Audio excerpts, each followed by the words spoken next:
जब तक कोई व्यक्ति स्वयंभू अनुभव ना करे, हाँ हाँ हाँ, तब तक वो चमत्कार को नमस्कार नहीं करता। कि जो एक बार जुड़ गया सच्चे मन से, तो उनके यहाँ तो महाराज जी की लीलाएं होती ही रहती हैं। तो आप भी अब कोई ऐसी लीला का वर्णन करें जो आपके साथ लीलाएं घटी हुई हैं। तो मैंने अपने सानिध्य के अंदर, दिल के अंदर पता नहीं क्या भाव आए, मैंने बोला महाराज जी आपको मेरी भांजी का नायशा का एडमिशन कराना है, कैसे कराना है, कैसे होगा, ये सब आपने देखना है, मुझे नहीं पता। बिल्कुल। कहते भैया 156 सीट्स थी और उस स्लिप के ऊपर जब उन्होंने गौर करने के लिए दोबारा मुझे बोला तो मैंने देखा उस पर लिखा हुआ था 156 और एक गोला मार रखा था विद स्कूल स्टैम्प।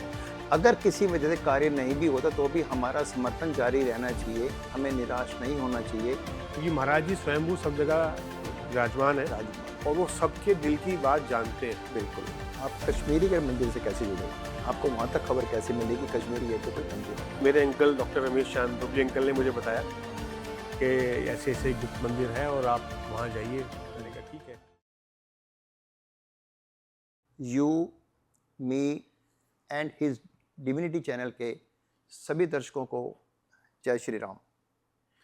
साथियों, आपको तो मालूम ही है कि हर पॉडकास्ट में कोई ना कोई हमारे साथ एक नए गेस्ट होते हैं। सबके अनुभव अलग अलग होते हैं और सभी के अनुभव अलग भी होते हैं, अच्छे भी होते हैं। इसी प्रकार आज की जो हमारी अद्भुत आनंदमयी आध्यात्मिक यात्रा है, उसके हमारे सहयात्री हैं मिस्टर नवीन कुमार।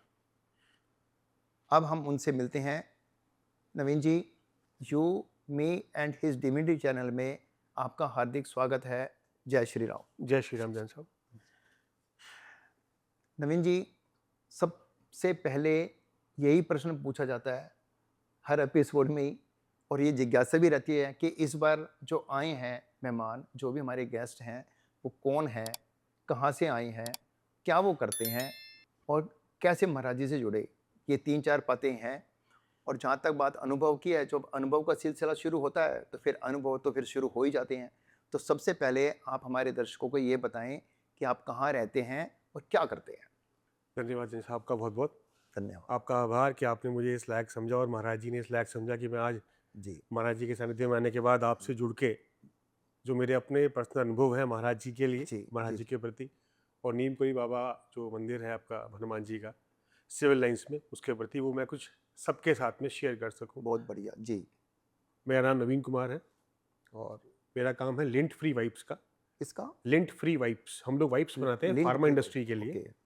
फार्मा इंडस्ट्रीज के अंदर हम लोग जो है लिंट फ्री बनाते हैं, जिसके अंदर की वाइप्स यूज होते हैं जहाँ पे दवाइयाँ बनती हैं, जहाँ लैब्स की सफाई वगैरह होती है, उसके लिए dotted wipes, plain wipes, polyester wipes, non woven wipes हाँ हाँ। और कई तरह के वाइप्स हमारे यहाँ बनते हैं सारे के सारे दिल्ली के अंदर। अच्छा अच्छा। रिद्धि सिद्धि इंडस्ट्रीज हमारी कंपनी का नाम है। दूसरी नाम हमारी है? जो Riddhi Siddhi industries Riddhi Siddhi industries very good. इसकी सिस्टर कंसर्न एक और कंपनी है हमारी CNP इंटरनेशनल, जिसके अंदर की अभी हम आगे स्टार्ट कर रहे हैं कि हम उसको आगे एक्सपोर्ट पे जब लेके जाएंगे जी। तो उस मार्केट को हमारी CNP इंटरनेशनल देखेगी। तो दोनों ही फर्में हमारी और बाबा के असीम आशीर्वाद से काफ़ी अच्छा रिस्पॉन्स है, काफ़ी अच्छा काम है बहुत बढ़िया। और पैन इंडिया पे हमारी सप्लाई है अभी। तो ये जो आपने बताया लिंट फ्री, जहाँ तक मैं समझता हूँ, जैसे आम डस्टर्स जो आते हैं, जी। जो जिस पे भी हम सफाई करते हैं, तो उसमें एक कुछ रेशा सा वो छोड़ देते हैं मेरे ख्याल से। जी आपका मतलब ये कि वो जो लिंट है, मतलब वो जो रेशा जिससे भी आप कोई क्लीनिंग करते हैं तो वो कुछ रेशा नहीं छोड़ते उसके ऊपर, वही चीज़ है? हाँ जी, हाँ जी सब। ये अच्छा हमारे जो डस्टर्स हैं ये आम डस्टर्स नहीं है। हाँ हाँ जो हमारे डस्टर्स हैं रेशा बिल्कुल नहीं आता है हाँ हाँ। और ये डस्टर्स जो हैं ये 100% पॉलिस्टर होते हैं, laser cut, ultrasonically sealed edges, very vacuum packed हाँ। एंड कंप्लीटली हाइजीनिक एनवायरनमेंट्स के अंदर होते हैं। जो हमारी कंपनीज हैं वो ISO सर्टिफाइड है, GMP सर्टिफाइड है। Very good. तो जो भी ISO के आपके क्राइटेरियाज हैं उसको पूरा करते हुए हम लोग इसकी प्रोडक्शन, पैकेजिंग एंड डिस्पैच करते हैं। बहुत बढ़िया। तो ये वाटर भी एब्जॉर्ब कर लेती हैं? सर इसका मेन जो है वो यही है कि जो इनका अपना वाटर एब्जॉर्बेंसी है हाँ वो as per the requirement of pharma industries होती है हाँ। कि ये अपने वेट से 3 गुना ज़्यादा वाटर को एब्जॉर्ब कर सकते हैं। अच्छा। इसके अलावा ये absorbency rate is less than 1 second and जितना भी हमारा डिस्पैच होता है प्रोडक्ट्स का उसके साथ में हम लोग लैब टेस्ट सर्टिफिकेट देते हैं with every dispatch. With every dispatch, we provide lab test certificates, जिसके अंदर सर्टिफाइड होता है कि this is lint free, the size is specific 12x12, 9x9, custom size हम लोग बनाते हैं इसके अंदर। Very good. And white, of white, blue, what ever colour is required वो भी मिल जाता है हमारे को यहाँ पे। तो हर चीज इन हाउस एंड हर चीज as per the criteria of government of India and ISO standards. चलिए, बहुत अच्छा है। आपने बहुत अच्छी और विस्तृत जानकारी दी अपने व्यापार की। जो हमारे दर्शक हैं वो भी ये जानना चाहते हैं कि कौन किस इंडस्ट्री से जुड़ा हुआ है, कोई अपना व्यापार है या कोई जॉब है, ठीक है ना, किस तरह की उनको भी जानकारी मिलती है। और आपका जो प्रोडक्ट है वो थोड़ा सा डिफरेंट भी है, जी। ठीक है ना। तो सर, नेक्स्ट पर्सन हमारा यही है कि आपने ये नहीं बताया कि आप रहते कहाँ हैं। मैं दिल्ली में रहता हूँ सर। अच्छा अच्छा, दिल्ली में निरंकारी कॉलोनी में हमारा आवास है। वेरी गुड, जी। बहुत बढ़िया। अब ये बताइए कि आप बाबा नीम करोली महाराज जी से कब और कैसे जुड़े। बाबा नीमकुई महाराज का जो फर्स्ट अनुभव मुझे मिला या मुझे सब ज्ञान प्राप्त हुआ, ये हुआ मेरे अंकल हैं हाँ, doctor Ramesh Chand, and he is retired HOD of ES hospital Chandigarh. Very good. उन्होंने मुझे संज्ञान दिया, मेरे फादर साहब से उनको संज्ञान दिया कि भाई नीमकुई महाराज साक्षात हनुमान स्वरूप जी, इस दुनिया में है और उनकी ये घटनाएं हैं, उनके ऐसे ऐसे विचित्र किस्से हैं, जिससे मैं काफ़ी प्रभावित हुआ। बहुत बढ़िया। लेकिन कोई ऐसा पर्सनल एक्सपीरियंस मुझे नहीं था कि जिससे मैं बोल सकूं कि हाँ मैं भी उनके साथ जाना बैठ जाता हूँ, बैठना जाता हूँ। लेकिन हाँ, उनकी जो की लीलाएं उन्होंने मुझे बताई, जो फर्स्ट एक्सपीरियंस था वो मेरे अंकल ने ही मुझे बताया, डॉक्टर रमेश चांद, जो अभी चंडीगढ़ में रहते हैं। ठीक है, जी। बहुत बढ़िया। और उनके थ्रू ही मुझे महाराज जी के सानिध्य में, हनुमान जी के सानिध्य में आने का अवसर प्राप्त हुआ। मतलब आपके जो अंकल हैं उन्होंने आपको जोड़ा जी महाराज जी से, जी जी किसी भी तरह की उनकी लीलाएं बता के, और जी। ये मार्गदर्शन के रूप में हाँ जी। उनके बहुत बढ़िया है। और वो कब से जुड़े हुए हैं महाराज जी से। वो महाराज जी से काफ़ी समय से जुड़े हुए हैं। मान लीजिए मुझे अगर 8-10 साल हुए हैं, हाँ जी, तो उनको तो लगभग 20-25 साल हो गए। आपको 8-10 साल हो गए। जी जी जी जी। मैं तो आपको भी कुछ महीने से जानना शुरू किया। मैंने तो आपको कश्मीरी गेट मंदिर से, मुझे लगा शायद आप नए जुड़े हैं, लेकिन 8-10 साल तो बहुत होते हैं। उसमें जैसा वैसा है ना कि जब तक कोई व्यक्ति स्वयंभू अनुभव ना करे, हाँ हाँ हाँ हाँ, तब तक वो चमत्कार को नमस्कार नहीं करता। ठीक बात है, बिल्कुल। तो मंदिर है, सबको पता है, महाराज जी हैं, सबको पता है, लेकिन उस मंदिर की अद्भुत लीलाएं क्या हैं, महाराज जी का कितना व्यापक स्वरूप स्वरूप इस है, सृष्टि के अंदर वास करता है, वो बिल्कुल। जब तक आप स्वयंभू अनुभव ना कर लें। एक छोटी सी पंक्ति याद आती है इस बात के ऊपर, जो सर्व हम सुनते आ रहे हैं बचपन से ही, कि चमत्कार को नमस्कार होता है हमेशा, जो आज तक है कल भी रहेगा। कल भी रहेगा, ठीक। तो मैंने यही बात अनुभव करी, तो मैं समझा। बहुत बढ़िया। तो सर, आपके नवीन जी, आपकी ज़िंदगी में जब से आप महाराज जी से जुड़े हुए हैं, तो स्वाभाविक सी बात है कि मेरे जो अनुभव हैं वो ये हैं कि जो एक बार जुड़ गया सच्चे मन से, जब उसने समर्पण कर लिया, तो उनके यहाँ तो महाराज जी की लीलाएं होती ही रहती हैं। कोई दुनिया माने ना माने, कोई और लोग माने ना माने, उससे तो कोई फ़र्क नहीं पड़ता। तो आप भी अब कोई ऐसी लीला का वर्णन करें जो आपके साथ लीलाएं घटी हुई हैं महाराज जी की। हाँ जी। सर्वप्रथम जब मुझे मेरे अंकल ने, डॉक्टर रमेश चांद, बबली अंकल नाम है घर का उनका, हम बबली अंकल कहते हैं उनको। हाँ जी, Babli uncle, Babli Babli uncle, Babli uncle. Doctor Ramesh Chand, तो हम बबली अंकल कहते हैं। हाँ, सबसे बबली अंकल ने मुझे बताया हम्म, महाराज जी की लीलाओं के बारे में, हनुमान जी के बारे में। हाँ। तो वो सब मेरे सानिध्य में घूम रहा था कि अच्छा ऐसा होता है, हाँ। महाराज जी हैं, हनुमान जी के साक्षात स्वरूप है इस धरती के ऊपर। हम्म। तो मेरी सिस्टर की लड़की है, उसका नाम है नायशा सिंह, हम्म, मेरी सिस्टर का नाम है दीपा जैस्मिन सिंह। हम्म, तो उनका एडमिशन था स्कूल के अंदर, नायशा का। हम्म, तो नायशा जो मेरी भांजी है, उनका एडमिशन था, और लगभग 1,500-2 हज़ार एप्लीकेशन स्कूल में आई हुई थी एडमिशन के लिए। And for a girl child वहाँ पे सिर्फ 156 सीट्स थी। अच्छा। तो जिस दिन एप्लीकेशन वहाँ पे जमा कराई थी, फॉर्म जमा कराया था, उसके नेक्स्ट डे ही वहाँ पे उनका लकी ड्रॉ था। तो लकी ड्रॉ के अंदर सिस्टर हमारे घर पे आई, तो फर्स्ट रूम में हमने नीचे गद्दे बिछा दिए अपने, कि छोटा बच्चा है, खेल खेल गिर ना जाए तो चोट ना लग जाए। तो हमने कहा भाई नीचे गद्दे बिछा दो। तो नीचे बैठे हुए थे, मैं अपने रूम से सो के उठ के आया, तो मेरी गुड़िया नीचे बैठी हुई थी नायशा, मैं उसके साथ ही उसको जप्पी पा के लेट गया। तो सिस्टर ने कहा कि भैया, जीजा जी, मेरे बहनोई साहब हेमंत सिंह जी, वो गए हैं भैया, आज लकी ड्रॉ है, आज इसका एडमिशन है, और भैया नंबर तो कहाँ आएगा, 1,500-2 हज़ार यहाँ पर्चियाँ हैं, एप्लीकेशंस हैं, फिर भी चलो आपने कहा था तो हमने भर दिया। मैं कहा ठीक है। मैं अपनी गुड़िया को जप्पी पा के लेटा हुआ था नीचे, आराम से उसके गोदी में खेल रही थी, वो नीचे लेटी हुई थी। तो मैंने अपने सानिध्य के अंदर ही, दिल के अंदर पता नहीं क्या भाव आए, मैंने बोला महाराज जी, आपको मेरी भांजी का, नायशा का एडमिशन कराना है, कैसे कराना है, कैसे होगा, ये सब आपने देखना है, मुझे नहीं पता। बिल्कुल, ये आपको समर्पण, ये लेकिन आपने करना है। बहुत बड़ी बात। मैंने हाँ जी, मैंने बस आंख बंद करके दिल में ये भाव लिया और मैं आराम से बैठा रहा। 15 मिनट के बाद घर की बेल बजती है, जो मेरे बहनोई साहब हैं वो अंदर आते हैं, हेमंत जी। हाँ जी। और मैं वैसे ही लेटा हुआ था, उन्होंने आते ही सीधा बोला एडमिशन नहीं हुआ। अच्छा, तो दिल भी टूटता है सुनने से। दिल में भाव मेरे ये आया कि मैंने कहा अच्छा, लेकिन मैंने ना तो ये बोला कि अच्छा महाराज जी, ना मैंने ये बोला अच्छा हनुमान जी, मैं सिर्फ ये बोला अच्छा। अब क्योंकि बहनोई बहनोई जी आए हैं घर में, तो भाई तुरंत उठ के बैठना है भैया, as per the Hindu culture. बहनोई है हमारे, वो हमारे सर का ताज है। हाँ, ये पारिवारिक प्रोटोकॉल है। जी जी जी, हमारे सर का ताज है वो, तो भाई बिल्कुल मैं तुरंत उठ के बैठ गया। बिल्कुल और बिल्कुल। जैसे ही मैं उठ के बैठा, उन्होंने कहा भैया ये लो। उन्होंने एक स्लिप मुझे थमा दी। मैंने स्लिप पर देखा रोजी स्कूल लिखा हुआ है, लेकिन जब स्वयं जब उन्होंने अपने श्रीमुख से कह दिया है कि एडमिशन नहीं हुआ है, तो नहीं कोई हुआ है। डाउट ही नहीं है। तो हमने वो डाउट भी स्लिप नहीं ऐसे ही है, रख और ली, अब स्लिप का देखना भी क्या। देखना। हाँ, हाँ, उससे मैंने उचित नहीं समझा, मैं बैठ गया। तो उन्होंने बोला अरे भैया बहुत भीड़ लगी हुई है और स्कूल के बाहर तक लोग खड़े हैं, कहाँ नंबर आता है, 1,500-2,000 लोग हैं। मैं सुनता रहा, ठीक है। इतने में उन्होंने दोबारा मुझे बोला कि भैया वो आपने स्लिप देख ली? मैंने बोला हाँ जी देख ली। कह रहे देखो तो। मैंने फिर दोबारा देखा, मैंने कहा हाँ ठीक है, रोजी स्कूल की स्लिप है। कहते भैया 156 सीट्स थी फॉर गर्ल चाइल्ड, ठीक है, और 1,500 से 2,000 एप्लीकेशंस थी। और उस स्लिप के ऊपर जब उन्होंने गौर करने के लिए दोबारा मुझे बोला, तो मैंने देखा उस पर लिखा हुआ था 156 और एक गोला मार रखा था विद स्कूल की स्टैंप। मैं कहा हेमंत जी इस पर तो लिखा है 156। कह रहा भैया एडमिशन हो गया। क्या बात है। तो लंबी सांस ली होगी आपने। तुरंत, हाँ तुरंत मैंने अपने अंतर्मन में महाराज जी को, हनुमान जी को आभार धन्यवाद व्यक्त दिया। किया। मैं कहा धन्यवाद प्रभु। और फिर मेरे बहनोई साहब ने, हेमंत जी ने बताया कि भैया 155 एडमिशंस गर्ल चाइल्ड के हो चुके थे और वो बिल्कुल गेट के पास खड़े थे बाहर कि चलो बाहर ही निकलना है, एक सीट रहेगी, उसमें कहाँ तो नंबर आएगा।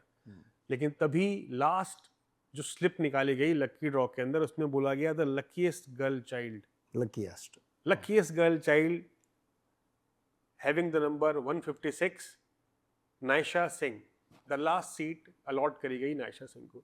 और जो मेरे ये बिल्कुल एग्जिट गेट पे खड़े थे कि चलो घर ही जाना है, वो सबको धक्का देते हुए सबसे सर्वप्रथम आए और चिट दिखाई कि yes I am the father of Naisha Singh, और उनको स्टैम्प लगा के एडमिशन दिया गया। बहुत बढ़िया, बहुत बढ़िया, बहुत बड़ी बात है। विश्वास की भी जीत है। और मैं तो यहाँ पर एक बात और भी ये कहूँगा नवीन जी, पहली बात तो ये हो ही गया, अच्छा भी हुआ। ऐसी लीलाएं हैं मेरे साथ भी, कुछ लोगों को, जैसे जो लोग आते हैं मिलने के लिए, उनको जो बताया गया वो भी है। लेकिन अगर किसी वजह से कार्य नहीं भी होता तो भी हमारा समर्पण जारी रहना चाहिए, हमें निराश नहीं होना चाहिए।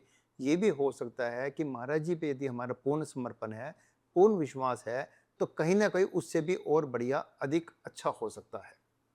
बहुत बढ़िया सर, कुछ और बताएं। सर ऐसा है जैसे कि स्वयं जिंदगी में होता ही है नॉर्मली कि हम लोग कहीं भी एक रास्ते पे डायरेक्टली चलते नहीं। हमारे यहाँ पे डिविशंस आती हैं, हमारे डिस्ट्रैक्शंस आती हैं। डिविशंस के अलावा डिस्ट्रैक्शंस ज़्यादा होती हैं। हाँ। कि डिस्ट्रैक्शंस को देख के हमारा मन विचलित हो जाता है कि चलो वहाँ नहीं यहाँ चलो, यहाँ नहीं यहाँ चलो। उसके अंदर मैं भी शामिल हूँ। जी जी। तो जो मेरा यहाँ का एक्सपीरियंस था मंदिर का, उसके बावजूद मैं यहाँ कई मंगलवार जाता हूँ, फिर नहीं जाता हूँ, इर्रेगुलर पैटर्न था। और आप कश्मीरी गेट मंदिर की बात कर रहे हैं? कश्मीरी गेट हनुमान मंदिर, श्री बिरला मंदिर, हनुमान मंदिर की बात कर रहा हूँ, जिसके श्री गोपाल स्वामी जी जो है अभी शास्त्री जी। मैं यही पूछने वाला था कि उस मंदिर से आप कब जुड़े, कैसे जुड़े? हाँ जी, हाँ जी, तो मैं उसी की बात कर रहा हूँ सर कि वहाँ पे दिल्ली में जो मंदिर है ये मोनेस्ट्री की पार्किंग के अंदर, तो वहाँ पे मेरा जाना इरेगुलर था। 8-10 साल तो मैंने आपको बोल दिया, लेकिन वो सानिध्य जो रेगुलर नहीं है, वो इरेगुलर था। कभी जा रहे हैं, कभी नहीं जा रहे हैं, और डिस्ट्रैक्शंस को ज़्यादा फॉलो कर रहे हैं लाइफ के अंदर। कि आज इस मंदिर चले गए तो अगले मंदिर, किसी मंदिर भी नहीं गए, बैठे हैं। लेकिन फिर महाराज जी ने, क्योंकि महाराज जी स्वयंभू सब जगह विराजमान है और वो सबके दिल की बात जानते हैं। बिल्कुल। तो उन्होंने स्वयंभू अनुभव करा कि यार ये जो मेरा बच्चा भटक रहा है ना इधर उधर, इसको बुलाओ और इसको बताओ कि भाई तू इधर तो आ, बात तो सुन। तो उन्होंने स्वयंभू अलग से एक चमत्कार फिर मेरे सामने दिखाया, और मेरे दिमाग में, मेरे दिल में एक चीज़ उन्होंने विकसित करी कि भाई हमारे यहाँ पे सानिध्य के अंदर आने पे, हनुमान जी के सानिध्य पे आने पे, श्री नीब कोई महाराज के सानिध्य हमारे में संपूर्ण ज्ञान, संपूर्ण सृष्टि यहीं पे विकसित करती है। ये सच्चाई है। लेकिन लोग अभी भी, जो लोग जुड़े हुए हैं, ज़्यादातर लोग पुस्तक पढ़ने में लगे हुए हैं या कोई और ज्ञान प्राप्त करने में लगे हुए हैं। जबकि मेरा व्यक्तिगत अनुभव है कि मैं जब से महाराज जी जुड़ा हूँ, मैंने कोई किताब नहीं पढ़ी है, किसी तरह की मैगजीन मैं नहीं पढ़ता, ना मैं कोई चैनल देखता हूँ, जो भी ज्ञान है वो सिर्फ डायरेक्ट पता नहीं कैसे आता है, मैं मुझे ये नहीं मालूम। जी, फिर? सर ज्ञान की बात जहाँ तक कह रहे हो, दूसरा हम ये बात करें कि जो जुड़ाव होता है, जी सबसे पहले जो डिस्ट्रैक्शन थी हमारी जुड़ाव की, वो ये होती थी मेरे साथ में, अपना पर्सनल में बताऊँ जी जैन जी साहब जी में, जी जी जी कि किस तरह आके मुझे महाराज जी के सामने विराजमान होना है, बैठना जी है, किस तरह उनको मैंने नतमस्तक होना है, क्या पूजा की तरह मुझे सामग्री लानी है, किस तरह मैंने उनको अपनी बात बतानी है, वो जी सब जी, एक लिखित पैटर्न। महाराज जी ने कहा हमारे यहाँ कुछ नहीं, कुछ नहीं है, सच्चाई है, लेकिन हमारे यहाँ सिर्फ एक चीज़ है, दैट इज भाव। भाव होना चाहिए। अगर आपके दिल के भाव ऐसे हैं तो आप ना तो मेरे मंदिर आओ, ना मंगलवार आओ, ना बिल्कुल शनिवार आओ, ना बिल्कुल दिन देखो, ना तारीख देखो, ना टाइम देखो, बिल्कुल लेकिन आप अपने भाव ऐसे रखो कि आपको किसी की जरूरत ही ना पड़े। बिल्कुल बिल्कुल, यही बात है। किसी की श्रद्धा है तो वो एक बूंदी का दाना भी चढ़ा देगा, दैट इज इनफ। बिल्कुल एनफ। और उस एक बूंदी के दाने के उपलक्ष्य के अंदर उसको महाराज जी उसके भाव अनुसार इतना दे देते हैं, इतना दे देते हैं, अप्रत्यक्ष और प्रत्यक्ष। बिल्कुल बिल्कुल बिल्कुल प्रत्यक्ष तो वो जो वो उनके सानिध्य से उसी समय लेके उठेगा, बिल्कुल और अप्रत्यक्ष वो जो वो घर जाने के बाद महसूस करेगा। बिल्कुल ठीक कहा आपने।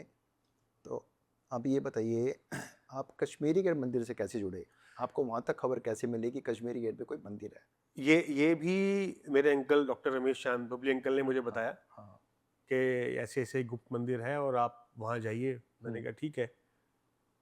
अब आज टेक्नोलॉजी है साहब, तो हम रास्ता पूछते नहीं किसी से, हम सीधा गूगल बाबा का गूगल पे, लगाते हैं। हाँ गूगल हाँ बाबा हाँ लगाया, हम भी हाँ हाँ, पहुंच गए। जी और मेरा जन्म दिल्ली का है, और दिल्ली में ही मैं अपना कॉलेज भी करा है, पढ़ाई भी करी है, स्कूल भी करा है। वो सब करने के बावजूद मुझे आज तक उस मंदिर के बारे में ना तो कुछ खबर थी, ना कभी दिखा, ना कभी पता कि हाँ यहाँ पे ये मंदिर है। और गूगल मैप लगाने के बावजूद मैं 2 बारी मंदिर के आसपास ही घूम के वापस आ गया। उस जगह ही ऐसी है। हाँ जी। जी और फिर मैंने अंकल को फोन किया, मैं कहा बबली अंकल आप कह रहे थे ऐसे ऐसे वहां पे, वहां तो वो मंदिर ही नहीं है। हम्म, वो कह रहे यार वहीं तो है। वहीं तो है मैं कहा अंकल है ही नहीं। मैं थर्ड टाइम फिर गया तो मुझे मंदिर में। महाराज जी दर्शन दे दिए, मुझे मिल गया मंदिर वो। तो जब मैंने मंदिर में दर्शन करे तो मंदिर की पुस्तिका के अंदर मुझे बताया गया श्री गोपाल शास्त्री जी द्वारा जी जी, कि यहाँ पे तो हाजिरी ही उसी की है। जिसको महाराज जी चाहते हैं, हनुमान जी चाहते हैं। जी, जिसको महाराज जी हनुमान जी चाहते हैं, तो भाई आप कभी आ सकते हो, कभी ना आ उससे सकते पहले ना उसके हैं। बाद। बिल्कुल बिल्कुल और जब आपके जो भाव होंगे वो आपको यहाँ पे खींच के ले बिल्कुल जाएंगे अपने बिल्कुल आप। बिल्कुल तो उस तरह से यहाँ पे भी आना ऐसे हुआ कि रमेश अंकल ने, बबली अंकल ने बताया और दिल में भाव आए, और मैं 2 बार 3 बार घूम के चला गया, तब जहाँ पे एंट्री मिली। कितने महीने हो गए जुड़े हुए इसमें? जी इस मंदिर से जुड़े कितने महीने हुए? सर, रेगुलरली तो अभी सिर्फ 3 महीने। अच्छा, रेगुलर 3 महीने से आप रेगुलर है। रेगुलर का मतलब ये है कि ऐसे प्रभु सानिध्य के अंदर महाराज जी, हनुमान जी रोज बुला रहे हैं, आओ। लेकिन आप जो सेवा करते हैं उसको देख के तो ऐसा लगता नहीं है 3 महीने, ऐसा लगता है 3 साल हो गए आपको नहीं, वहाँ पर। वो तो मुझे 8-10 साल गए, मैंने पहले ही बताया आपको, हाँ, लेकिन वो हाँ। रेगुलर नहीं था। रेगुलर के अंदर भी महाराज जी ने मुझे समझाया, सानिध्य के अंदर लिया, और हनुमान जी ने बताया कि देखो कैसा है। एक मेरे जानकार हैं, अगर आप हाँ हाँ बिल्कुल। अलाउ करें तो। हाँ हाँ हाँ, क्योंकि ये वो अनुभव है मेरा जिसने मुझे साक्षात ज्ञान दिया कि मुझे कहाँ पे जाना है। जी जी। महाराज जी के सानिध्य में, हनुमान जी के सानिध्य में जाना है, मन को शांति मिलेगी, कुछ जी, ज्ञान बिल्कुल। मिलेगा। तो मैं वहाँ पे गया तो मेरे एक जानकार हैं, वो बेचारे थोड़े परेशान थे, जी किसी कारणवश उनके जीवन में कुछ कठिनाइयाँ थी। तो ऐसे ही मेरे दिल में भाव आया, मैंने कहा एक काम करते हैं कि हम मंदिर चलते हैं, जबकि मैं खुद ही मंदिर में नहीं जा रहा हूँ रेगुलरली। मैंने कहा हम मंदिर चलते हैं, और कल शनिवार है, कल चलेंगे। और मैंने कहा चलो आप अपना काम कर लो, थोड़ी ही देर में भाव आया। मैंने कहा क्यों, हम मंगलवार क्यों चलेंगे? अरे भाई सारे दिन भगवान के हैं, हम कल ही चलेंगे। मैं उसको बोला हम कल ही चलेंगे, आप आ जाओ। तो मैं शाम को उनको लेके शनिवार को मंदिर चला गया। मंदिर चला के वहाँ बैठ गया, तो उनको कुछ ऐसी दिक्कत थी जिसको साइंस नहीं मानती, साइंस और नहीं मानती है। पैरा एब्नॉर्मल पैरानॉर्मल था तो वो लोग नहीं मानते, तो जी जी वो जी अलग जी, बात है, कोई मैं भी बात नहीं नहीं, मानता हाँ था। हाँ कोई बात नहीं। लेकिन जब हम मंदिर में गए, मैं उनके मंदिर में गया और हम लोग बैठे, और जैसे ही वहाँ पे हनुमान चालीसा का पाठ शुरू हुआ तो वो कुछ बेकाबू हो गए मंदिर में। उन्हें लगा कि कुछ मेरे से बाहर जा रहा है, और मैं इन वाइब्रेशंस को, जो राम नाम का संकीर्तन वहाँ पे हो रहा है, उनको मैं महसूस नहीं कर पाऊंगा, मैं उनको झेल नहीं पाऊंगा। मुझे भी संकोच हुआ कि मैंने कहा एक तो रेगुलर नहीं आता हूँ और आया भी हूँ तो इनको ले आया हूँ, और ले आया जिनको हूँ। लाया हूँ वो वहाँ की नॉर्मल एक्टिविटीज को खराब कर रहे हैं, एक्सेप्ट नहीं कर पा रहे। खराब कर रहे हैं। मैंने कहा ये तो हाँ। दिक्कत हो जाएगी। हाँ। लेकिन तुरंत मुझे अनुभूति हुई ये वाली कि मैंने कहा, मैं पहली बात तो ये कि मैं नाम का शब्द ही नहीं है। शब्द ही नहीं है, ठीक बात है। उनका समय उनको लेके तो आया वहाँ ये पे, यहाँ पे तो उनको महाराज जी ने स्वयंभू बुलाया, बुलाया है। हनुमान जी ने स्वयंभू बुलाया। बिल्कुल बिल्कुल। जैसे ही ये भाव मेरे दिल में आया, मैं आराम से शांत होकर बैठ गया, हनुमान चालीसा के अंदर अपने आप को लीन कर लिया। मात्र 10 मिनट का ही समय लगा होगा। 10 मिनट के बाद मुझे भी उनकी आवाज आनी बंद हो गई, और वो उनके मतलब नाम जो से एक्टिविटी जो वो कर रहे थे, जिससे आपको डिस्टरबेंस हो रही थी, वो एक्टिविटी बंद हो गई। वो एक्टिविटी बंद, और उनके हाथ से हनुमान जी की तालियां बजनी शुरू हो गई, और आराम से सानिध्य में हनुमान जी के। फिर हमने हनुमान जी की आरती भी करी, फिर हमने महाराज जी की आरती करी। हनुमान चालीसा पूरा हम पहले ही कर चुके थे। उसके बाद हमने प्रसाद पाया और मंदिर के बाहर आके बैठ गए। और स्वयं उन्होंने बोला कि भैया मुझे इतना हल्का महसूस हो रहा है, इतना एनर्जिक महसूस हो रहा है कि ऐसे पता ही नहीं क्या हो गया हो, और लाइट्स इतनी ज्यादा तेज हो गई है कि मेरी आंखें खुल नहीं पा रही। जबकि ना तो उसने लाइट्स, महसूस किया। उसने महसूस किया, जबकि ना तो लाइट्स ऑन करी गई थी ना ऑफ करी गई थी, सब कुछ वैसा ही था, नॉर्मल था सब कुछ। सब कुछ हाँ नॉर्मल जी, था। हाँ जी। मैं घर आ गया वापस, उनको लेके, उनको मैंने उनके घर छोड़ा, घर पे आया। रात को मैं सोच रहा था बैठ के कि ये सब जो हुआ है इसके पीछे कारण क्या है। उससे पीछे कारण मेरे हिसाब से मेरे को ये लगा, महसूस हुआ कि ये महाराज जी ने, हनुमान जी ने मेरे को चेताया है, मेरे को जगाया है कि जो तू इधर उधर यहाँ घूम रहा है, भटक ठीक रहा बात है, बिल्कुल बिल्कुल। सब कुछ महाराज जी के सानिध्य में, हनुमान जी के श्री चरणों में, इसी मंदिर में है। सब कुछ है, बिल्कुल। तू हम यहाँ ये रेगुलरली आ। बिल्कुल बिल्कुल बिल्कुल तब से मैं हनुमान जी के श्री मंदिर रेगुलर हो में, गए अभी। हाँ, प्रभु चरण में रेगुलर हो गया हूँ रेगुलर सर। हो गए। और वो जो व्यक्ति है वो मुझे मिले दोबारा, जिनको मैं ले गया था शनिवार को, मैं ले गया था उनको, वो मुझे मिले सोमवार को। ये अपना अभी महाशिवरात्रि से पहले की बात अच्छा है। अच्छा तो अच्छा। उन्होंने मुझे बताया कि भैया मैं अब बिल्कुल बिल्कुल ठीक हो गया हूँ। बहुत अच्छी बात है भाई, प्रभु का असीम आशीर्वाद है, सब पे बना रहे। तो कहने लगे भैया मुझे अब इतनी एनर्जी आ गई है, इतना अच्छा लगता है कि मैं थकाव महसूस नहीं करता। मैं मंदिर में सेवा करने भी जाता हूँ तो मेरे को लगता ही नहीं कि मैं थक रहा हूँ। पहले मैं हनुमान चालीसा सुन नहीं सकता था, मेरे शरीर में जो वास कर रहा था वो मेरे को मेरे कान के अंदर आके चिल्लाता था, ताकि वो ना सुने। ना सुने, और मैं बेकाबू रहता था, मैं भी चिल्लाता था, मुझे डर लगता था, मेरे कानों में दर्द होता था, मैं भाग जाता था। और जिस दिन आपने मुझे अपने घर में बिठा के, मैंने पूछा था आपसे कि भैया ये फोटो किसकी लगी है, आपने कहा था ये महाराज जी की फोटो है। और फिर आपने मुझे बताया महाराज जी की लीलाओं के बारे में, हनुमान जी की लीलाओं के बारे में। तो उस समय भी उस व्यक्ति ने मेरे कान में शोर मचाना शुरू कर दिया, सुनने नहीं दिया। सुनने नहीं दिया, क्योंकि आप जो है एक तरह से प्रभु का सत्संग कर रहे थे और मैं और आप ही थे। और मुझे अंदर से ये महसूस हो रहा था कि अगर मैं अभी यहाँ पे चिल्लाया या मैं यहाँ पे भाग गया तो नवीन भैया क्या सोचेंगे, वो सोचे कि मैंने किस आदमी को अपने घर में घुसा लिया, बिल्कुल बिल्कुल बिल्कुल। मेरे तो छोटे छोटे बच्चे हैं। कहते लेकिन जैसे जैसे आप महाराज जी का, नीमकुई बाबा का नाम लेते गए, बातें बताते गए, तो वो मेरे जो अंदर चीज थी वो शांत होती चली गई, और मैंने आपकी बात आराम से सुन ली। उसके बाद यही इस प्रकरण रिपीट हुआ, जब हम मंदिर गए और वहाँ पे हनुमान चालीसा का पाठ हुआ, तो दोबारा से उस चीज़ ने मुझे परेशान करा, लेकिन फिर मैं शांत तो चला गया। तो ये जो उस व्यक्ति ने स्वयंभू द्वारा मुझे रोक के बताई बात कि वो कितना हील हो गया है, तो मुझे भी ये दृढ़ निश्चय आ गया अंदर कि यार इसका सब कुछ तो महाराज जी के चरणों में है। तो तब से लेके अब तक मैं उनसे रेगुलरली जुड़ गया हूँ साहब। बहुत बढ़िया है। देखिए, अच्छी बात है जो बात आपने बताई है। वहाँ तो मंदिर में जो एक ऊर्जा है, जो वहाँ पे वाइब्स हैं, वो सब इस तरह की हैं। व्यक्ति कोई भी परेशान हो, कितना भी परेशान हो, परेशानी किसी भी प्रकार की हो, सिर्फ उसके जो मन के भाव हैं, जो उसका समर्पण है, उसके हिसाब से वहाँ पे कल्याण है। और देखिए, लोग तो आज एक फिजिकल बॉडी में बैठे हुए हैं, बैठे अपने शरीर का दुरुपयोग कर रहे हैं, अपनी जो भी उनके पास शक्तियाँ हैं या नहीं होती हैं, ज्ञान जो भी है उसका भी दुरुपयोग कर रहे हैं। लेकिन अगर हम फिलहाल महाराज जी की बात करें, महाराज जी शरीर रूप में ही नहीं है तो वो नुकसान क्या करेंगे। डिमांड वो करते नहीं है, उनकी मार्केटिंग करेंगे क्या, क्योंकि मार्केटिंग करके हम किसकी मार्केटिंग कर रहे हैं, उसका बेनिफिट किसको मिलेगा। इसी प्रकार कश्मीरी गेट मंदिर की भी अगर हम बात करें, वो तो एक मंदिर है, स्थान है, वहाँ पे तो लोगों का कल्याण हो ही रहा है, ठीक है ना। और मैं तो अक्सर जब भी मेरा कोई ये पॉडकास्ट होता है, मेरा शायद ही कोई ऐसा पॉडकास्ट होगा जिसमें कश्मीरी गेट मंदिर का जिक्र ना हो या पंडित गोपाल स्वामी जी के बारे में चर्चा ना करें, क्योंकि हमारे उसी मंदिर से जुड़े ही अनेकों अनुभव हैं। ठीक है ना। और अच्छी बात आपने बताई मुझे, चलो उनका भी कल्याण हुआ। नवीन जी, और उस मंदिर से संबंधित आपके पास क्या जैसे अगर आप आज्ञा दें जी। तो इसमें एक जो मेरा अभी पर्सनल अनुभव हुआ है हाँ जी, हाँ जी, उसमें आप भी शामिल मैं भी शामिल हूँ। अच्छा जी, हम कैसे शामिल हो गए?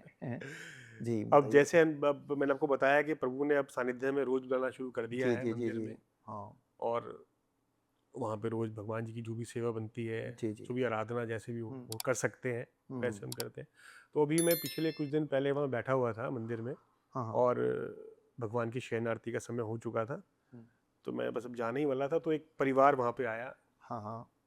वो लोग बैठ गए और शास्त्री जी को उन्होंने बताया कि ये हनुमान जी का, महाराज जी का धन्यवाद करने आए हैं। हम्म, तो शास्त्री जी ने खुशी वाले बड़े भाव के अंदर कहा, भाई बहुत बहुत मुबारक हो आपको, और श्री माँ, सब भक्ति माँ, श्री माँ, इन सबको धन्यवाद करो, हनुमान जी को धन्यवाद हनुमान करो, जी महाराज जी को धन्यवाद। धन्यवाद बिल्कुल करो, बिल्कुल। और बहुत अच्छी बात है कि आपका काम बन गया, भगवान का असीम आशीर्वाद आप सब पे बना रहे। हम्म, तो उस भक्त ने बोला, लेकिन आपने ये तो पूछा नहीं क्या हुआ। उन्होंने कहा, आपका कल्याण हो गया इस ये मंदिर बहुत से, बड़ी बात है। सबसे हाँ अच्छी हाँ। बात ये है। तो उस व्यक्ति ने ये बोला कि इनका बेटा खो गया था, अच्छा। और वो बेटा जो है इनका वापस आ गया घर पे। हम्म, मैंने कहा, बहुत अच्छी बात है। हम्म, एक व्यक्ति और है उनके अंदर, मैं उनका नाम नहीं लूंगा बीच में, अच्छा नहीं लगता ऐसे। उनका नाम लिया गया कि उनके थ्रू आपका नंबर मिला उनको, अच्छा। और उन्होंने फिर आपको कांटेक्ट किया कि ऐसे ऐसे हमारी ये परेशानी है और बेटा नहीं मिल पा रहा है, और आपने उनको ये संज्ञान दिया कि इस तारीख को इतने बजे आपका सुपुत्र घर पे आ अच्छा जाएगा। अच्छा अच्छा, आ गया मुझे याद। हाँ हाँ। और वो वैसा ही हुआ, तो वो उसी बात का धन्यवाद देने वहां पे आए थे। तो ये तो कंडीशन है। नवीन जी देखिए, जो भी व्यक्ति परेशान आता है, अगर उसका मार्गदर्शन किया जाता है, और ये जो जो भी वहाँ पे विराजमान है, जो हमारी बातें सुनते हैं, अमल करते हैं, कल्याण करते हैं, तो धन्यवाद तो बनता है। जी फिर। तो उस तरह से उस समय जो है, अब इसमें भगवान की भी एक मैं अब थोड़ी बात ऐड करना चाहूंगा हनुमान जी के साथ में, कि वो एक ऐसा चक्र बनाते हैं आपके आसपास, जी जी जी जी। कि जिसे कहते हैं कि एक आदमी तो करता है प्लानिंग, हम्म। महाराज जी करते हैं एग्जीक्यूशन। वो परफेक्ट एग्जीक्यूशन। पर वो करते हैं एग्जीक्यूशन, एग्जीक्यूशन हम करते हैं प्लान कि हम ऐसा करेंगे, वो ऐसा कर देते हैं। कर देते हैं। तो वो जो एग्जीक्यूशन महाराज जी ने करा, वो इस तरह से करा कि पहले तो उन्होंने मेरे को मंदिर से जोड़ा, हाँ जी हाँ जी। ये एहसास दिलाया, ये अनुभव दिलाया कि आप हनुमान जी के सानिध्य में आइए, जी। आप महाराज जी के सानिध्य में बैठिए, आपके सारे कष्ट दूर होंगे, सारी बाधाएं हटेंगी, आपकी, आपके परिवार की, बिल्कुल आपके जानकार में जो लोग हैं उनकी भी, आपके बिल्कुल दोस्तों की, रिश्तेदारों की। बिल्कुल बिल्कुल बिल्कुल। अब ये होने के साथ साथ, जब इस पे ये मैं इसलिए बोल रहा हूँ कि जब मैं मंदिर में बैठा हुआ था और तब आपका जिक्र हुआ, जी जी। तो आपका जिक्र हुआ तो जहन में, ऑब्वियसली बीइंग ए ह्यूमन, मैं भी एक इंसान हूँ, बात ये होती है कि यार ये कौन व्यक्ति हैं जैन साहब, अब मैं इन जैन साहब तक कैसे पहुंचूं। तो पहले तो महाराज जी ने ये मंदिर तक पहुंचाया, जी। मंदिर तक पहुंचाने के बाद उन्होंने स्वयंभू रात को मुझे रोक लिया, रुक जा भाई, अभी वो आ रहे हैं, वो बताएंगे। और फिर एक नाम वहाँ क्रॉप अप हुआ, उसका नाम था जैन साहब। मैं कहाँ ढूंढूं जैन साहब को, हजारों लोग मंदिर में आते हैं। ठीक है, कोई बात, हमने अपने जहन के अंदर बात रखी, लेकिन दिल के अंदर जो बात मंदिर में बैठ के हुई थी, वो ये हुई थी कि महाराज जी मैं जैन साहब से कैसे मिलूंगा। ना तो मैंने बोला उनको, हाँ। ना कुछ बात हुई, लेकिन दिल में बात आ चुकी आ थी, चुकी थी। महाराज जी मैं जैन साहब से कैसे मिलूंगा, मैं तो नाम ही जानता हूँ, हजारों की भीड़ के अंदर वो कहाँ से आएंगे। ठीक बात है। अब हमारे यहाँ पे बहुत अच्छा भव्य प्रोग्राम हुआ हनुमान जन्मोत्सव का जी मंदिर में, बिल्कुल। और महाराज जी के असीम आशीर्वाद से, हनुमान जी के असीम आशीर्वाद से, शास्त्री जी ने मुझे उससे कुछ समय पहले ही सेवादार नियुक्त कर दिया, वानर सेना के अंदर जोड़ लिया जी। कि आप आओ और सेवाएं दो। सेवा दो, बहुत बढ़िया। जी, तो गोपाल शास्त्री जी ने एक रास्ता दिखाया कि आ जाओ भाई साहब, और आपने अब रेगुलर आना है और आपने यहाँ सेवा देनी है। तो मैं हनुमान जन्मोत्सव में वहाँ पे अपनी सेवाएं दे रहा था, तो मैं चलो थोड़ा सा बाहर निकल, तो मैं थोड़ा थक गया था, खड़े खड़े मैं बाहर आया, तो परिक्रमा लगा रहे थे, मैं ऐसे ही आया तो सामने से कोई व्यक्ति आया, और उससे पहले मैं अपने घर से जब आया था तो मुझे थोड़ा सा परफ्यूम यूज़ करने का शौक है। अच्छा अच्छा अच्छा। तो जो हमारे बहनोई जी हैं वो मेरे लिए भी दुबई से लेके आए थे परफ्यूम स्पेशल, बहुत बढ़िया। उनको पता भैया लगाते हैं परफ्यूम। तो मैंने कहा आज मुझे परफ्यूम नहीं, आज मेरे को इत्र लगाना है। अच्छा। तो वाइफ को मैंने अपनी बोला, मैं कहा आप मुझे प्लीज इत्र दे दो, आज मुझे इत्र दे दो। इत्र दे दो, अब हाँ, मुझे इत्र ला के मंदिर जाऊंगा, हम्म। हनुमान जन्मोत्सव है। हाँ हाँ तो उन्होंने मुझे इत्र दे दिया, मैंने इत्र लिया और अब हम देसी बंदे हैं जी, हमने इत्र को भी परफ्यूम के स्टाइल से लगाया। तो उसने बोला अरे आपने ये सारा खत्म कर दी खत्म बोतल। कर दिया, मैं कहा हाँ। जी हम तो ऐसे ही लगाते हैं इत्र को, हम्म, ये लो अपनी खाली बोतल। तो हम दे के आ गए। अब जब मैं बाहर निकला मंदिर से, उसके बाद मैं परिक्रमा लगा के देख रहा था कि इतनी भीड़ है, कैसे मैनेज करना है इसको। हम्म, तो एक सामने से एक व्यक्ति आते हैं, मेरा ऐसे हाथ पकड़ते हैं और मुझे हाथ में कुछ रखे और ऐसे कहते हैं रुक जा, और मैं जा रहा हूँ। वो चले जाते हैं। मैंने अपना हाथ खोला तो उसके अंदर इत्र की शीशी थी। क्या बात है। नहीं, क्या बात तो है, लेकिन जो व्यक्ति ने मेरे हाथ में इत्र पकड़ाया था वो आप थे। अच्छा ठीक है जी। चलिए। तो एक बात तो ये है कि मैं घर से उसी बात के लड़के आ रहा हूँ कि भैया मैंने इत्र आपका खत्म कर दिया, कोई बात नहीं, मेरे दिल के भाव मैंने यूज कर लिया, हम तो ऐसे यूज करते हैं। और हनुमान जी के मंदिर में गया हूँ, हनुमान जी को पता है ये इत्र खाली करके आया है, हनुमान जी ने इत्र दे दिया, आपके हाथ से दिलवा दिया। हमने सैंपल बनाए थे कुछ इत्र के लिए, हाँ। वो फ्री डिस्ट्रीब्यूट किए थे, तो कुछ रखे हुए थे मेरे बैग के अंदर, तो उसमें आपका नाम लिखा हुआ था। ये तो उस मंदिर की खास बात है। ऐसे बहुत सारे किस्से लोगों के साथ हुए हैं जिनके साथ हम रूबरू हुए हैं, और लोग ये कहते हैं जी हम तो सोच कर आए थे और ये नहीं मालूम था कि इस तरह से हो जाएगा काम। बिल्कुल जी। अच्छा। तो अब मैं दोबारा मंदिर में गया सेवा देने के लिए, भाई सब कुछ मैनेज करना है वहाँ पे जाके, जो भी सेवा दे हो सकती है। तो उस समय फिर जो है शास्त्री जी ने आपको आवाज लगाई जैन साहब। तो मैंने ही मुड़ के देखा कि मेरे सानिध्य में नाम तो अभी भी था कि मुझे जैन साहब से मिलना है। जैन साहब से मिलना है। जैन साहब कौन है? जैन साहब कौन है? तो मैंने मेरे को जैन साहब कौन है देखा, तो आप ही सामने से आ रहे हैं और आप ही ने मुझे इत्र दिया था।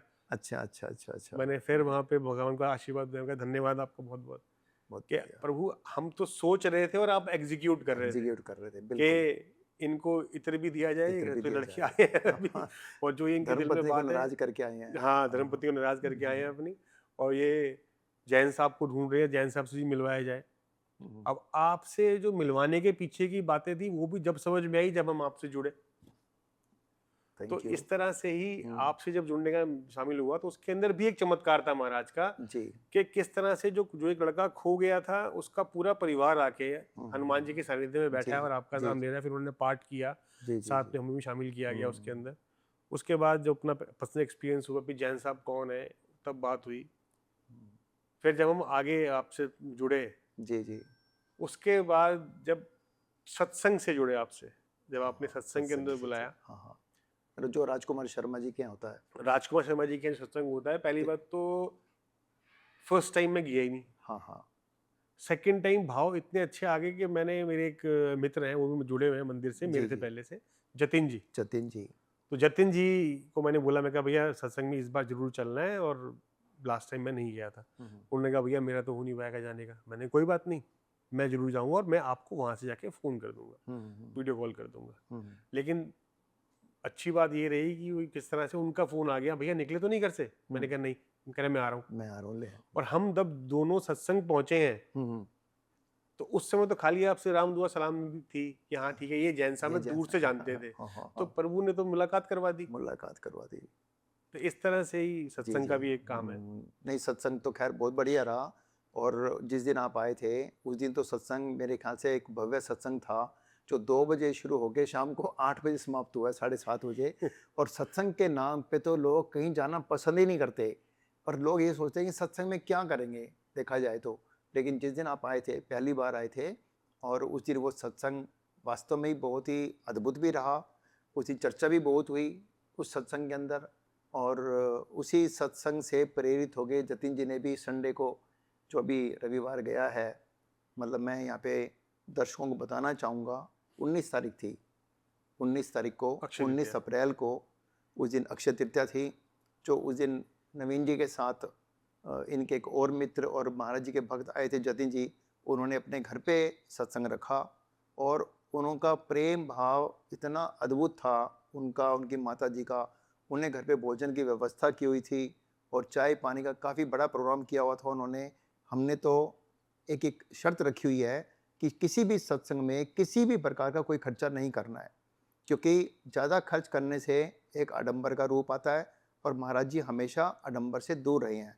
लेकिन उनका प्रेम भाव था, उनकी इच्छा थी। और जो मुझे अभी जानकारी मिली है, कल भी मंगलवार था, मुझे जानकारी मिली कि जतिन जी बड़े खुश हैं, उनके परिवार के सदस्य बड़े खुश हैं, उनकी माता जी अभी तक खुश हैं, और यही सत्संग का उद्देश्य है, जिस उद्देश्य के लिए ये सत्संग शुरू किया गया है। हाँ जी नवीन जी, और कुछ क्या बताना चाहेंगे आप और कुछ महाराज जी से संबंधित, कश्मीरी गेट मंदिर से संबंधित? हाँ जी। उसमें जैन साहब सबसे बड़ी बात तो ये है कि महाराज जी कहते हैं कि आप अपने सिर्फ सच्चे भाव लेके जी जहाँ पे भी आप बैठते हैं जी जी जी वहीं से ही सच्चे भाव लेके आप उनको अपनी अरदास लगाएं, बिल्कुल। उनके आगे अपनी आप परेशानी रखें, इच्छा रखें। हम्म। जरूरी नहीं है कि आपको मंदिर में आके मंदिर में बैठ के कुछ स्पेशल तरह की पूजाएं करके पूजाएं करनी अनुष्ठान Sorry. करके उन्हें कुछ बताना है जी। या आपके भाव अगर सच्चे हैं तो आप जहाँ हैं, जहाँ है, बिल्कुल जैसे बैठे हैं, बिल्कुल बिल्कुल। वैसे ही आप बोलिए, वैसे ही करिए। प्रभु का आशीर्वाद आपको वहीं पे ही प्राप्त हो जाएगा।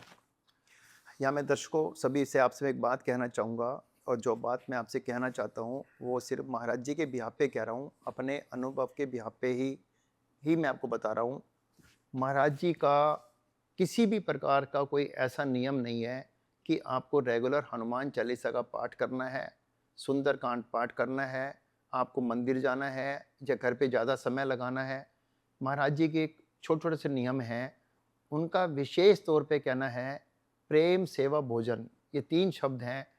प्रेम की कोई डेफिनेशन नहीं है, इसको डिफाइन करना बड़ा मुश्किल काम है।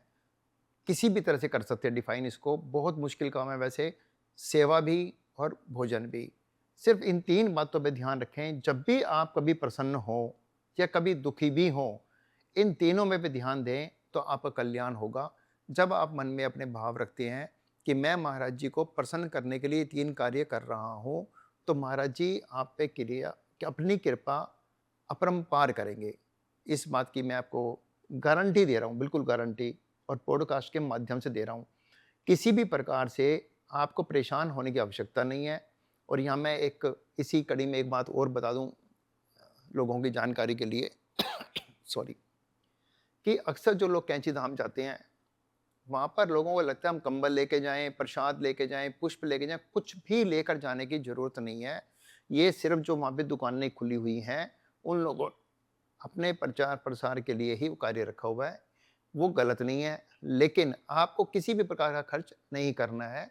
और जो अभी एक ये जो हमने शुरू किया है, कड़ी शुरू किया है सत्संग की, उसमें भी सिर्फ लोगों को आना है, सत्संग करना है, खर्चा कुछ भी नहीं करना है। प्रसाद पाएं और सत्संग का आनंद लें।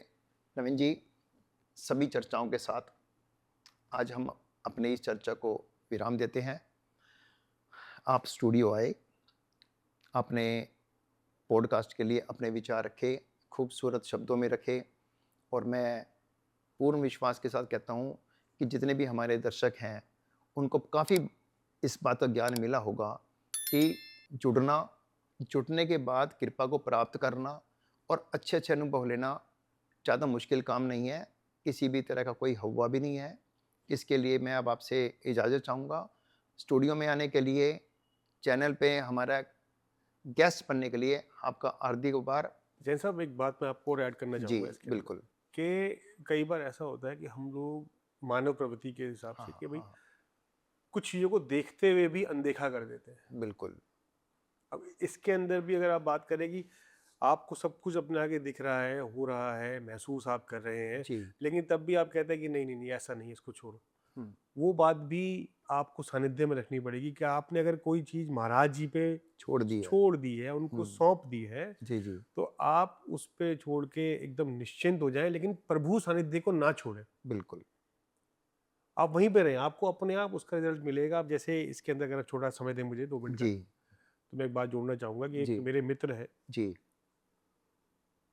उनको कुछ दिक्कत परेशानी थी, हम्म, उनके कुछ कोर्ट केसेस वगैरह चल रहे थे, और हम्म, एक कोर्ट केस तो यहाँ तक पहुँच गया था कि भाई आपने गलत करा है और आपको अब सजा ही होगी, अब आपको वारंट निकल जाएगा, आपके आना पड़ेगा। हम्म, तो एक बार मेरे कहे अनुसार वो आ गए, चलो मंदिर आते हैं, प्रभु सानिध्य के अंदर माथा टेका, अपनी अर्जी प्रभु चरणों में लगाई।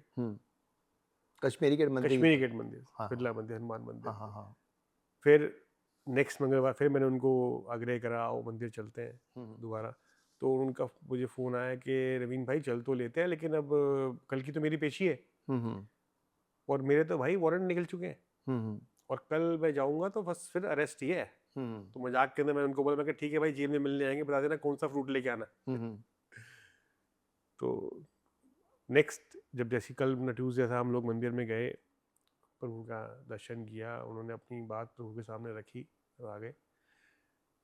वेडनेसडे, ट्यूसडे वो मंदिर गए हैं, वेडनेसडे दोपहर को उनका मुझे फोन आ गया 11:30-12 बजे, कहाँ पे है भाई?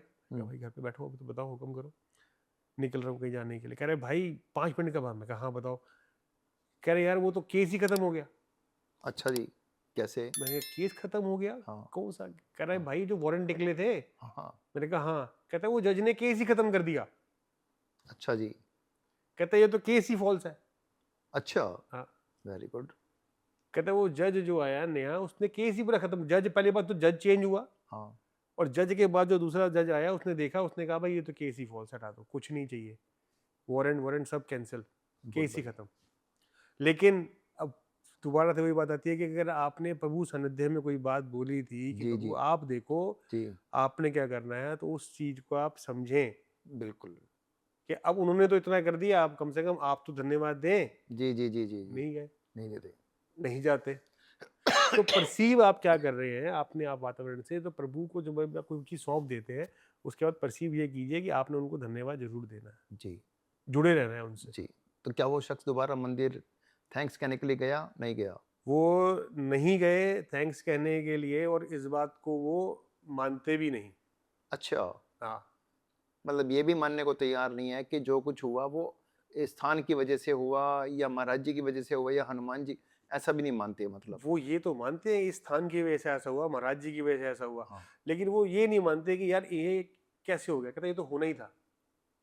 क्यों होना था? क्योंकि मैंने महाराज जी से कहा था। लेकिन थैंक्स नहीं कहना महाराज जी थैंक्स नहीं कहना महाराज जी को, आना नहीं है मंदिर। चलिए खैर कोई बात नहीं। देखिए हर एक इंसान के अपने अपने विचार हैं। अब हम किसी के विचार को तो कुछ भी नहीं कह सकते। बाकी जैसी हरी इच्छा, कोई बात नहीं, जैसे भी है, हर इंसान के अपने अपने विचार हैं। और हम तो ये कहते हैं कि मैं तो जब भी कोई कार्य सिद्ध होता है, हम तो मंदिर जाते हैं, और पूरा एक नियम है जाने का भी। सही पूछो तो मैं तो बिना नियम के नहीं जाता हूँ। कुछ ऐसे मतलब मेरी नज़र में कुछ ऐसी क्रियाएं हैं, जैसे अगर कोई कार्य सिद्ध होता है तो वो कार्य करके जाना चाहिए। सिर्फ जाके शब्द नहीं बोलने। जब तुम्हारे काम हो गए हैं, आप हजारों लाखों रुपए कहीं और खर्च करते हैं, तो क्या सैकड़ों रुपया खर्च करने में क्या परेशानी है? ठीक है ना? ठीक है। नवीन जी, बहुत अच्छा रहा आज का ये कार्यक्रम, और अब हम आपसे विदा लेते हैं। जय श्री राम। जय श्री राम। जय श्री राम। और ज़्यादा अनुभव जानने के लिए, ज़्यादा से ज़्यादा लीलाओं का आनंद लेने के लिए चैनल को लाइक, शेयर और सब्सक्राइब करना ना भूलें। बड़ी जल्द फिर हम आपसे मुलाकात करेंगे। तब तक के लिए जय श्री राम।